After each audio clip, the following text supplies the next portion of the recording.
Hello dear student, आप सभी का बहुत बहुत स्वागत है हमारे यूट्यूब चैनल में। तो डियर स्टूडेंट, आज के इस वीडियो में हम पढ़ने वाले हैं, देखिए जो है क्लास 8 का हमारी दुनिया है। क्लास 8 का हमारी दुनिया यानी कि भूगोल है। पहला अध्याय है संसाधन, इकाई 1 है संसाधन। इसमें जो भी प्रश्न अभ्यास रहेगा तो इस वीडियो में हम बताने वाले हैं। तो चलिए हम सीधा चलते हैं इसके प्रश्न अभ्यास की तरफ। इसका देखिए कह रहा है, इनमें से कौन एक प्राकृतिक संसाधन है? पंचायत भवन, विद्यालय, भूमि, हवाई अड्डा। तो इसका जो ये सही हो जाएगा, ठीक है, भूमि। इनमें से कौन प्राकृतिक संसाधन नहीं है? सूर्य, मिट्टी, जल, हवाई जहाज। तो घ नंबर सही हो जाएगा, ठीक है। केरल में पाए जाने वाले थोरियम किस प्रकार के संसाधन का उदाहरण है? निजी, नवीकरणीय, संभाव्य, जैव संसाधन। तो ग नंबर जो है सही हो जाएगा, ठीक है। उसके बाद से चौथे नंबर का रहा है, संसाधन निर्माण के लिए क्या आवश्यक है? तकनीक, आवश्यकता, ज्ञान जो है ये घ नंबर दिया है, ये घ नंबर सही हो जाएगा, उपयुक्त सभी, ठीक है। आगे कह रहा है, देखिए यहाँ पे कह रहा है, दूसरा कह रहा है, खाली स्थान को उपयुक्त शब्दों से भरे, पूरा करे, ठीक है। डैश डैश संसाधन क्षेत्र के विकास के लिए आधार का काम करते हैं। तो यहाँ पे लिखिएगा प्रकृति और मानव, ठीक है, प्राकृतिक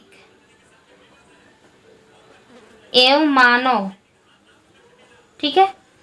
उसके दूसरा का राजस्थान में पाए जाने वाला तांबा डैश डैश संसाधन का उदाहरण है। तो वास्तविक, ठीक है, डैश डैश, ठीक है, डैश डैश एवं शारीरिक क्षमता मानव को संसाधन बनाने के लिए आवश्यक है। तो यहाँ पर लिखिएगा बौद्धिक, ठीक है, बौद्धिक। इसमें कह रहा है, निम्नलिखित प्रश्नों के उत्तर दे। वो भी कितने शब्द में देना है? 50 शब्दों में, ठीक है। संसाधन की परिभाषा दे, ठीक है। तो इसका संसाधन का परिभाषा देखिए यहाँ पे,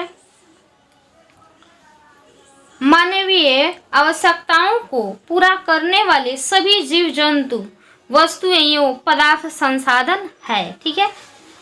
दूसरा कर रहा है, संसाधन के वर्गीकरण के मुख्य आधार कौन कौन से है? तो इसका उत्तर लिखिएगा, संसाधन के वर्गीकरण, पहला जो है विकास एवं उपयोग के आधार पर, दूसरा उत्पत्ति के आधार पर, तीसरा उपलब्धता के आधार पर, चौथा स्वामित्व के आधार पर, पांचवा लिखिएगा वितरण के आधार पर, ठीक है।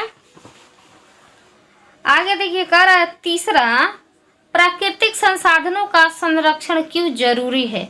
प्राकृतिक संसाधनों का संरक्षण क्यों जरूरी है? देखिए यहाँ पे इसका उत्तर, प्राकृतिक संसाधनों का संरक्षण जरूरी है क्योंकि इनका भंडार सीमित है और अत्यधिक दोहन से धीरे धीरे समाप्त हो रहा है।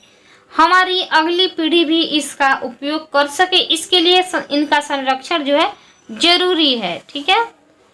चौथे नंबर में कह रहा है, नवीकरणीय संसाधन किसे कहा जाता है? उदाहरण के साथ जो है लिखना है।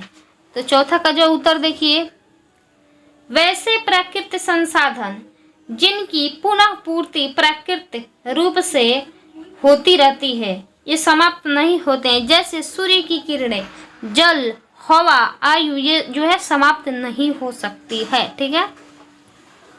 5 नंबर का है, प्राकृतिक संसाधनों के वितरण में असमानता के प्रमुख कारणों को लिखें। तो इसका उत्तर देखिएगा, लिखिएगा, पहला जो है समुद्र तल से ऊंचाई, समुद्र तट से दूरी, अवांछनीय, पृथ्वी के अस्थल रूप में भिन्नता, ठीक है।